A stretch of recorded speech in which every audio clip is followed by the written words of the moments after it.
epilepsia é uma das enfermidades mais antigas da humanidade e é a doença neurológica crônica mais comum. E mesmo assim, ainda sofre muitos estigmas hoje em dia. Estigmas que vêm de histórias, de lendas, fantasias e mitos. Por exemplo, na Roma Antiga, as pessoas evitavam esses pacientes com medo de contágio. Na Idade Média, eles eram acusados de feitiçaria, bruxaria. E até o início do século passado, nos Estados Unidos, esses pacientes eram impedidos legalmente de se reproduzirem, por exemplo.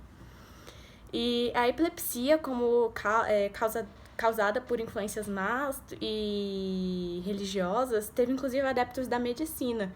E aí foram indicados vários tratamentos religiosos, tratamentos místicos, né, que se perpetuam até hoje. Foi só no iluminismo que a gente começou a ter uma visão um pouco mais moderna, mas mesmo assim, com a ajuda de vários campos do conhecimento, a gente identificou o cérebro como a origem, mas ainda enfatiza, né, causas errôneas. Então, no decorrer de 2.400 anos, né, com denominações de doença sagrada, lunáticos, a gente consegue, hoje em dia, abater todos esses mitos, todos esses pensamentos sobre a epilepsia, apesar de ainda ser uma doença estigmatizante para muitas pessoas. Então, é por isso que a gente tem que entender a epilepsia, dar maior atenção às necessidades psicológicas desses pacientes, que, inclusive, sofrem mais sobre o preconceito do que da sua própria condição. Antes de tudo, devemos diferenciar crise epiléptica de epilepsia. Crise epiléptica é um distúrbio causado por descargas elétricas excessivas dos neurônios em determinado local do cérebro, fazendo com que a informação entre essas células se torne bem anormal, e aí surgem os sintomas de cada tipo de crise, como alterações de consciência, sintomas motores, sensitivos, percebidos normalmente pelo paciente ou por algum observador. Essas crises, elas podem ser espontâneas ou estimuladas por algum fator como febre, intoxicação, desidratação, enfim. Já a epilepsia, ela é uma condição na qual as crises tendem a se repetir espontaneamente ao longo do tempo, sendo que a definição clínica de epilepsia requer a ocorrência de pelo menos uma crise epiléptica. Além dessa predisposição, a epilepsia abarca também as consequências neurobiológicas, sociais, cognitivas e psicológicas, né, dessa condição. Observe que crise isolada não é sinônimo de epilepsia, né? Inclusive, nem toda convulsão é causada por epilepsia e nem toda epilepsia tem convulsão.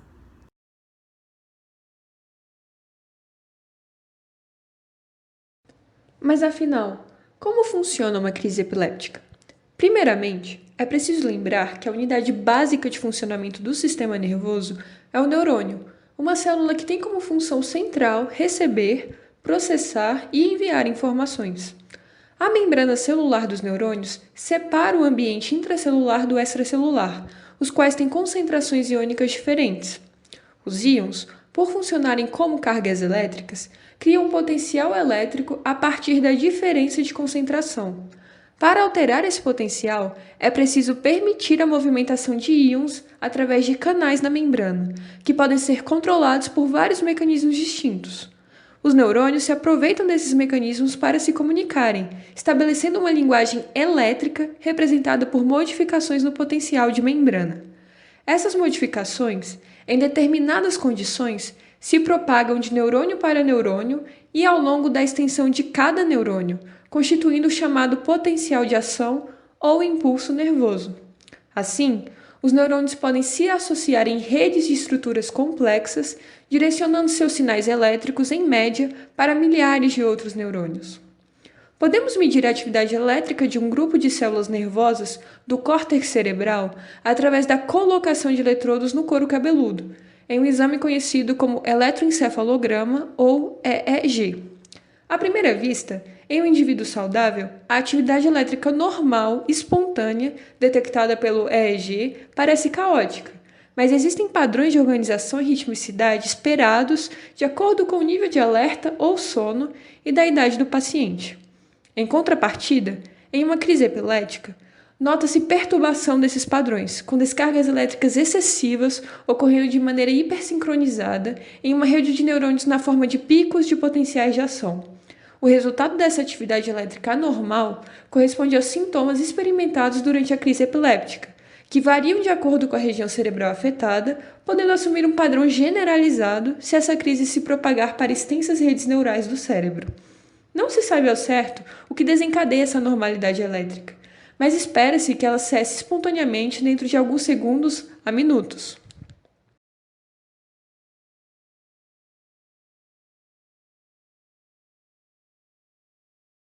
Estou em uma festa e um amigo começa a ter uma crise epilética. O que fazer?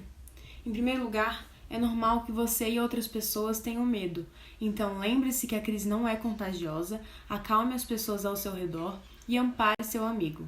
Ele tem risco de se machucar com a queda, então ampare-o para que ele possa deitar com calma e cuide da sua cabeça. Você pode te colocar, por exemplo, um travesseiro ou um casaco dobrado debaixo da cabeça dele para que ele não se machuque com as contrações. Outro risco para o seu amigo é o de aspiração de líquidos. Por isso, vire-o de lado para que ele possa expelir esses líquidos ao invés de engolir e engasgar.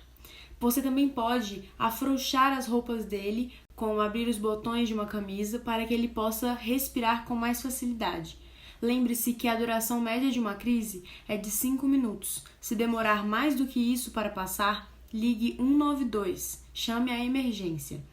Enquanto a crise acontece, fique do lado do seu amigo e quando ela acabar, ele provavelmente vai estar cansado e confuso. Então, explique para ele o que aconteceu e ajude-o no que for necessário. Além das orientações sobre o que fazer, é sempre bom reforçar o que não fazer. Como já mencionado, jamais coloque um objeto ou a sua mão dentro da boca do seu amigo. Também não jogue água nele e não tente conter os seus movimentos. Apenas cuide para que sua cabeça não se machuque, sua queda seja amparada e que ele esteja de lado para não engasgar. Fora isso, faça companhia ao seu amigo. O terceiro ponto de grande importância é saber diferenciar se a crise foi provocada ou não provocada. Depois, quando seu amigo for ao médico, ele precisa informar as circunstâncias em que ele teve a crise para ajudar o diagnóstico e o tratamento. Crises não provocadas são, por exemplo, quando a pessoa já tem epilepsia há um tempo e ela tem esses fatores clínicos já conhecidos que acontecem dentro do cérebro dela e desencadeiam essas crises. Crises provocadas podem ser, por exemplo, por decorrência de um AVC ou de algum trauma na cabeça. Essa pessoa foi empurrada, caiu no chão, levou algum tipo de tapa no rosto. Então essas circunstâncias são importantes. Você pode lembrar o seu amigo ou contar para ele o que aconteceu, para que ele possa depois informar o médico. Mas e se, por exemplo, a pessoa teve essa crise, não sabe se tem epilepsia ou não, isso nunca aconteceu antes e não houve um fator desencadeador como um trauma na cabeça ou um AVC? Como eu sei que eu tenho epilepsia? Quando se pensa sobre epilepsia, é muito importante a gente saber diferenciar a epilepsia em si da crise epiléptica. A epilepsia ela é diagnosticada quando uma pessoa apresenta pelo menos 2 crises não provocadas num período maior que 24 horas, ou então que haja evidências de que outra crise é possível. Assim, para que se chegue ao diagnóstico da epilepsia, é possível avaliar alguns fatores, como os sintomas apresentados, o eletroencefalograma e exames de imagem, como a tomografia ou a ressonância magnética. Mas então, falando sobre os sintomas. Dentre os sintomas que alguém pode apresentar durante uma crise, estão inclusos o desmaio, a fraqueza, os espasmos musculares repetitivos, uma interrupção abrupta de movimento, movimentos ditos como esquisitos, sem algum motivo aparente, ou movimentos irregulares dos olhos, por exemplo. Bom, observar os sintomas é algo muito importante porque, a partir de quais foram esses sintomas, como eles começaram, se houve ou não fenômenos motores, se houve prejuízo da consciência, existe uma grande variedade de classificações para essa crise. Já o eletroencefalograma, ele deve ser considerado na avaliação de alguém que teve uma crise epiléptica. Ele vai servir como suporte para o diagnóstico e também vai ajudar na avaliação do risco de uma nova crise. Outros exames, como os exames de imagem, por exemplo, a tomografia e a ressonância magnética, também vão auxiliar no diagnóstico. Um problema é que, às vezes, pode acontecer do diagnóstico da epilepsia ser confundido com outros eventos, os chamados imitadores da epilepsia. Por exemplo, a síncope, que é comumente chamada de desmaio. Ela se caracteriza por uma perda momentânea da consciência. Então, assim, não é porque alguém teve um desmaio que necessariamente ela sofreu uma crise epiléptica ou ela tem epilepsia. Outros que também podem ser confundidos com a epilepsia são o AVC e a vertigem. Agora, uma coisa que a gente nunca pode esquecer é que o diagnóstico só pode ser feito por um especialista.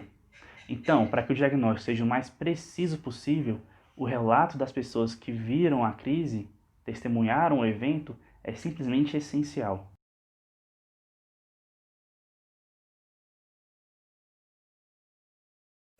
Em algumas pessoas, principalmente nas crianças, a epilepsia desaparece depois de um tempo. Em outras, a condição não desaparece e se mantém para o resto da vida. De forma geral, 60 a 70% dos pacientes cujas crises são bem controladas com antiepilépticos podem cessar o uso de drogas e permanecerem livres de crises, mas isso deve ser conversado com o médico neurologista.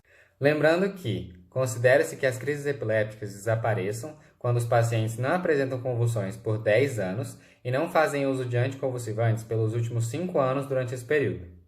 Os outros 30 a 40% dos doentes mantêm crises com graus variáveis de frequência e gravidade e apresentam o que a gente chama de epilepsia refratária. Em relação ao tratamento, ele consiste em garantir a melhor qualidade de vida para o paciente, alcançando o controle das crises com o mínimo de efeitos adversos. No tratamento medicamentoso da epilepsia, utilizam-se medicamentos antiepilépticos que evitam as descargas elétricas cerebrais anormais. A escolha do medicamento é feita de acordo com o tipo de crise, a eficácia do medicamento e o perfil de efeitos adversos. Então, o médico e o paciente devem discutir para chegar ao remédio escolhido. A maioria das pessoas com epilepsia tem suas crises controladas com o tratamento medicamentoso e, portanto, podem ter uma vida normal, com quase nenhuma ou nenhuma limitação. O reconhecimento das crises e o diagnóstico correto permitem que o melhor tratamento seja iniciado precocemente e que o paciente possa retornar normalmente suas atividades. Com o tratamento medicamentoso, cerca de 2/3 dos pacientes têm suas crises controladas, enquanto cerca de 1/3 continuam apresentando crises. Para esses pacientes, outras opções de tratamento podem ser consideradas, como o uso da dieta cetogênica, rica em gorduras e pobre em carboidratos e proteínas, a fim de produzir um efeito antiepiléptico.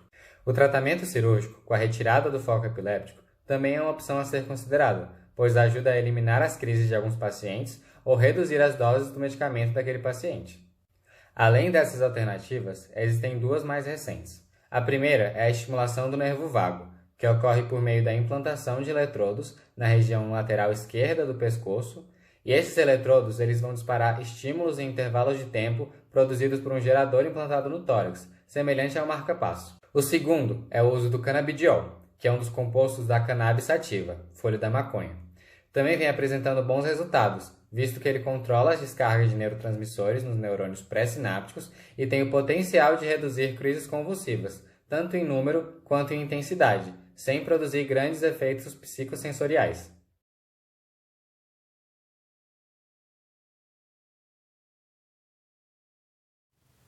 O que o futuro nos trará? E então, o que há de novo? Quais as últimas novidades que a ciência nos traz para aqueles que sofrem de epilepsia? Nós separamos uma seleção de curiosidades para vocês. Os avanços da inteligência artificial estão cada vez mais presentes no nosso dia a dia, desde a previsão do tempo até propagandas personalizadas nas redes sociais. O aprendizado da máquina vem sendo visto com grande entusiasmo na comunidade científica, e na epilepsia não seria diferente. Seus usos são dos mais variados. Monitoramento de pacientes em suas casas, com emissão de alertas para os responsáveis quando uma criança tem uma convulsão, diagnóstico de qual tipo de epilepsia que um paciente tem com base na análise dos seus movimentos e com base no seu eletroencefalograma, o exame que se usa para detectar a doença, previsão e otimização do sucesso de terapias cirúrgicas e prever qual remédio o paciente tem melhor probabilidade de responder, dentre várias outras coisas. Um destaque da inteligência artificial é seu uso juntamente com eletrocêuticos, uma palavra que vem do inglês e que mistura remédios e eletrônicos. Eletrocêuticos são dispositivos que usam corrente elétrica para tratar doenças. O exemplo mais conhecido é o marca-passo, implantado no coração de pacientes cujo coração precisa ser lembrado de bater corretamente. A neurologia já se vale desse tipo de dispositivo, como os utilizados na estimulação cerebral profunda, no tratamento da doença de Parkinson e estimuladores do nervo vago, que já são utilizados atualmente em alguns casos de epilepsia. Só lembrando, o nervo vago é um nervo que passa por vários órgãos e faz muitas funções no nosso corpo, como reduzir a pressão arterial e os batimentos cardíacos ou aumentar nossa digestão. Mas o que vem realmente de novo são os eletrocêuticos, que conseguem prever as crises epilépticas antes mesmo de elas acontecerem, e em alguns casos, liberar remédios ou aplicar estímulos elétricos que as impedem de acontecerem ou diminuírem sua duração. Isso ainda está na fase de pesquisa e só chegará para nós daqui a alguns anos. Outra coisa super interessante é na verdade bem antiga, mas tem recebido cada vez mais atenção. Se chama neurofeedback. Para entendermos o que ele é, precisamos voltar ainda mais no tempo. Em 1897, o fisiologista russo Pavlov estava estudando a salivação de cachorros quando ele dava comida para eles. Ele começou a usar estímulos sonoros antes de dar comida para os cachorros, e com o tempo ele descobriu que o cachorro aprendeu que, depois do barulho, vinha a comida. Então Pavlov apenas estimulou auditivamente os cachorros e eles começaram a salivar, mesmo sem oferecer a comida. Isso ficou conhecido como condicionamento clássico, e é desse mesmo jeito que você ensina seu cachorrinho a não fazer xixi no meio da casa e até como ensina crianças pequenas a como se comportar. Mais tarde, a partir de uma série de cálculos e conceitos muito complicados para explicar aqui, os cientistas descobriram diferenças nos ritmos entre os cérebros com epilepsia e sem epilepsia. Então resolveram ensinar o cérebro dos epilépticos a imitar os padrões normais, e os resultados foram muito promissores, ao ponto de a NASA utilizar até hoje essa técnica em seus astronautas para evitar convulsões no espaço. Estudos mais novos com isso têm demonstrado uma boa eficácia para pacientes com epilepsia, que não obtiveram melhora com remédios e não podem fazer cirurgia. Mas ainda não sabemos como esse tipo de tratamento vai entrar para os pacientes, e nem se pacientes que respondem aos remédios também seriam alvos dessa terapia. O resultado delas são realmente impressionantes, com algumas pessoas ficando mais de um ano sem ter nenhuma crise. Não é segredo para ninguém que a genética avança a passos largos. Recentemente, avanços técnicos e colaborações internacionais têm revelado cada vez mais as possíveis causas genéticas para as epilepsias. Entender por que algumas pessoas têm essa doença é a primeira etapa em desenvolver tratamentos mais eficazes e personalizados. Um ramo particularmente interessante dos estudos genéticos é chamado de farmacogenética, que estuda como indivíduos específicos ou grupos étnicos reagem diferentemente a diferentes tipos de medicações. O conhecimento de farmacogenética para epilepsia ainda é escasso e não sedimentado, mas já gerou alguns resultados clínicos, com a utilização de remédios que contornam os mecanismos fisiopatológicos de tipos específicos de epilepsia. Um exemplo disso é o uso de bloqueadores de canal de sódio em pacientes com mutação no gene SCNBA, que quantifica uma proteína que permite a entrada de sódio na célula e, quando mutado, torna o cérebro mais propenso a descargas epilépticas. Saindo desse lado super tecnológico, alguns remédios que atuam sobre o sistema imune e já são usados para tratar doenças podem ter mais um alvo terapêutico, a epilepsia. O remédio em questão é um inibidor de uma molécula inflamatória, e para os mais curiosos se trata do antagonista do receptor de interleucina 1. As evidências científicas ainda são escassas e não são muito boas, mas uma série de pacientes tratados com esse remédio obtiveram uma melhora significativa, alguns permanecendo sem convulsões até a data de escrita dos artigos, ou seja, por mais de um ano. E assim e também por vários outros estudos estabeleceu essa conexão entre a epilepsia e o sistema imunológico. Um assunto em moda hoje em dia, a microbiota intestinal, também é estudada em relação à epilepsia. Nós sabemos que os pacientes com essa doença apresentam alterações nas bactérias do intestino quando comparados com pessoas saudáveis. Ainda não conseguimos afirmar que as bactérias causam epilepsia ou vice-versa, mas os cientistas supõem que se trata de um ciclo vicioso. Uma certeza que nós temos é que os remédios para a epilepsia alteram a microbiota, assim como nossa alimentação. Como nunca é demais falar, comer fibras, castanhas, carnes brancas e limitar o consumo de comidas industrializadas é sempre benéfico para a saúde. Então, mesmo que não seja para a epilepsia, é sempre bom lembrar que existem vários outros benefícios da alimentação saudável. Ela até pode proteger contra certos tipos de câncer. Uma curiosidade é que um tipo específico de epilepsia, que geralmente se apresenta em pacientes idosos, tratar doenças como hipertensão arterial e apneia obstrutiva do sono diminuem as crises. A apneia do sono afeta um número significativo de pessoas, 9% das mulheres e até 24% dos homens, e causa vários problemas, desde hipertensão até problemas psiquiátricos. E agora talvez ela possa curar também possa também causar a epilepsia.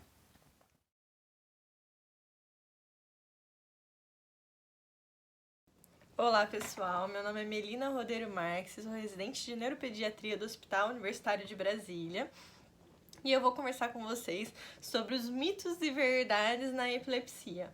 Bom, primeiramente eu gostaria de agradecer por participar da Semana Universitária e por poder trazer conteúdo para a Liga de Neurologia e Neurocirurgia da UNB. Bom, eu separei alguns temas relacionados à epilepsia para que a gente pudesse discutir o que é mito e o que é verdade. Vamos lá? Primeiro tema. Toda convulsão é epilepsia. Mito ou verdade? E aí, o que é que vocês acham? Bom, é mito. Por quê? Convulsão é um termo popular. Se a gente for ver no dicionário o significado dele, ele se refere a uma contração involuntária e patológica de grandes grupos musculares.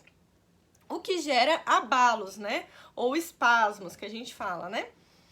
E é porque a maioria das pessoas acredita que para ter crise convulsiva eu tenho que ter esses movimentos. Mas, na verdade, esse tipo de crise epiléptica não é a única. A gente tem vários tipos de crise epiléptica. A gente tem, por exemplo, as crises de ausência, que a pessoa não demonstra nenhum movimento físico, mas ela tem uma perda de percepção. Então, durante aqueles segundos, ela perdeu a percepção do ambiente. Então, se você estava falando, ela, por exemplo, não vai lembrar do que você disse. É até um dos diagnósticos diferenciais das crianças que têm dificuldade de aprendizado.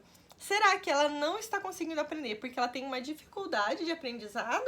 Ou é porque ela está tendo essas ausências e por isso ela está sempre perdendo uma parte do que estão tentando explicar para ela, né?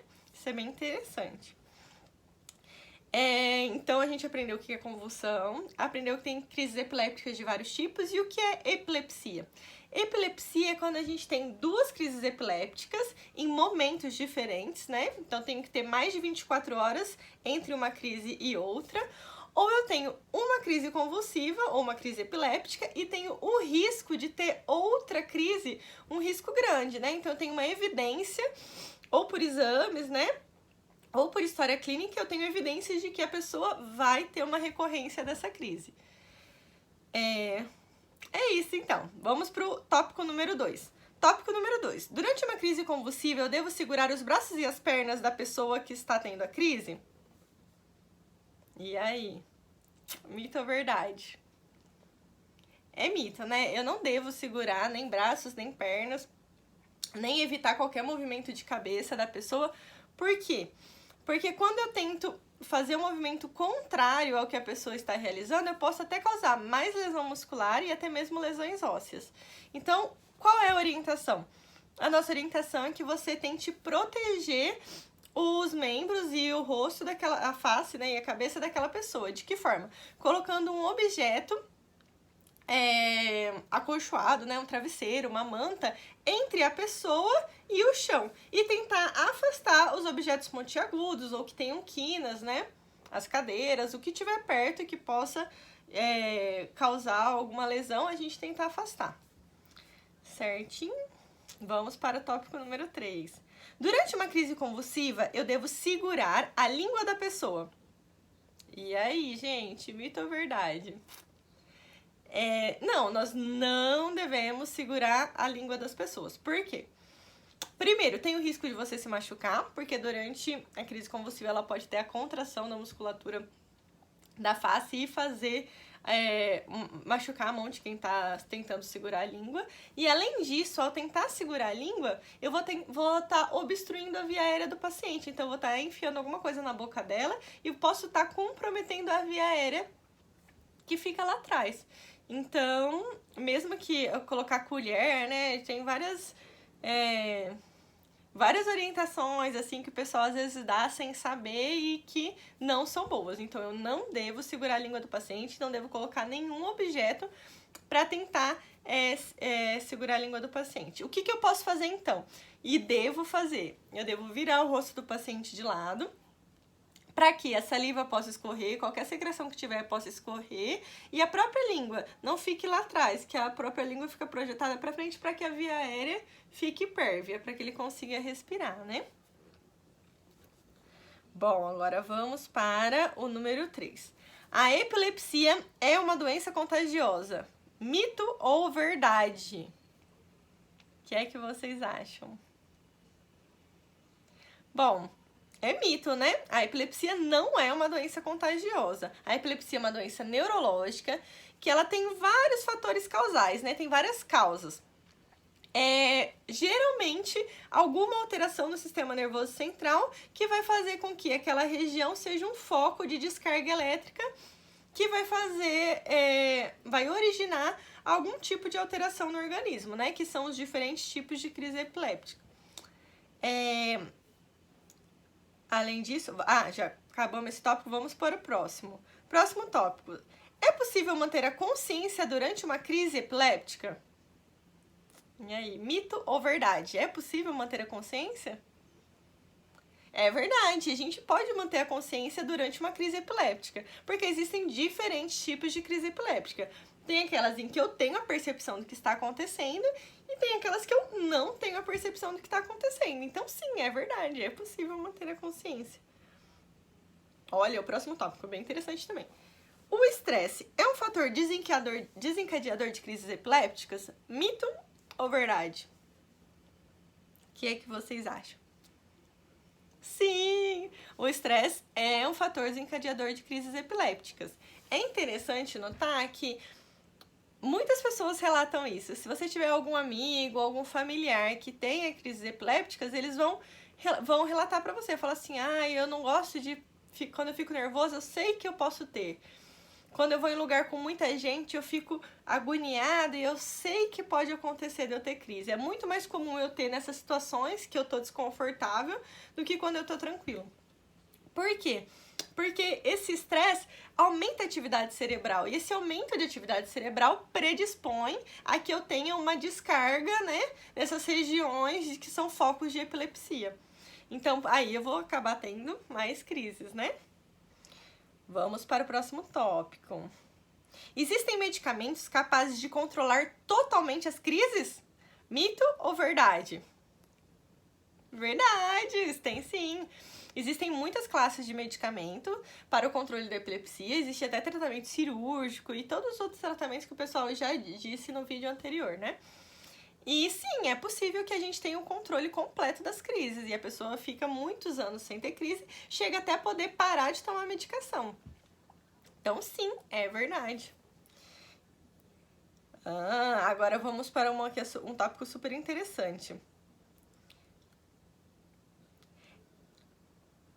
É proibido dirigir quando se tem epilepsia? E aí? Mito ou verdade? É proibido ou não é proibido?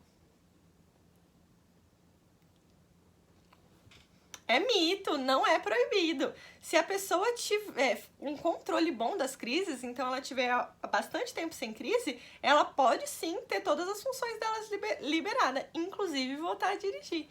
Então, segundo a Associação Brasileira de Educação no Trânsito, se a pessoa ficar 1 ano sem ter crises convulsivas, ela já está liberada a voltar a dirigir. Sim, é verdade. Mais um tópico. Isso é interessante também. A epilepsia pode acometer todas as idades? Mito ou verdade? Vocês acham que bebezinho tem epilepsia? Pode ter? Isso é verdade, sim. A epilepsia pode acometer todas as idades, desde bebês até pessoas mais velhas. Pode começar de bebezinho, pode começar na infância, na adolescência, na vida adulta ou até na velhice, né? Porque existem muitos fatores envolvidos e muitas possibilidades, né, de serem a causa da epilepsia.